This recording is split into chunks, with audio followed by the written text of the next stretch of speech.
चली गइल तू कमाई कलकत्ता तज समान हमर बसियाता हे राजा हाँ चली गइल तू कमाई कलकत्ता तज समान हमर बसियाता कबहू न पियला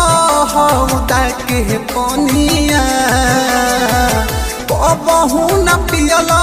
हौदा के पानिया छतिया तोहरा रहनिया कौन मजा दिले बंगलिनिया छतिया तोहरा रहनिया कौन मजा दिले बंगलिनिया अरे बोलत कहन खो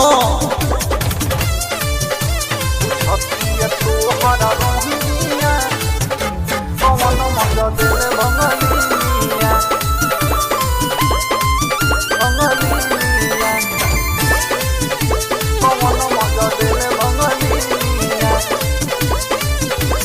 कहबो न धैल राजा हमारा के कोरा पावे पुरुष लड़ल दोसारा से जोरा सब पता बा कहबो न धैल राजा हमारा के कोरा पावे पुरुष लड़ल दोसारा से जोरा बहारा में बिया सब तीनिया बोला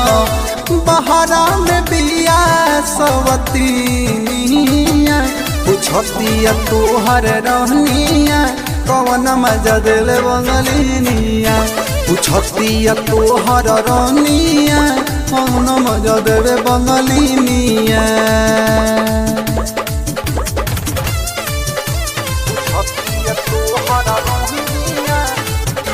कौन मजा देवे बंगलिनिया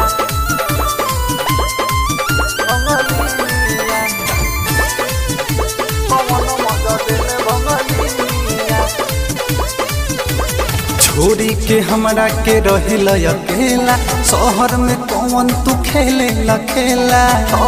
बोला सुगा बोला छोरी के हमरा के रहेला अकेला शहर में कौन तू खेले खेला आनंद सचिता मनीष से भेजले है सीनिया आनंद सचिता मनीष से भेजले है सीनिया छतिया तोहर रहनिया कौन मजा दिले बंगलिनिया छतिया तोहर रहनिया कौन मजा दिले बंगलिनिया नाई बता जाते बड़े पर रह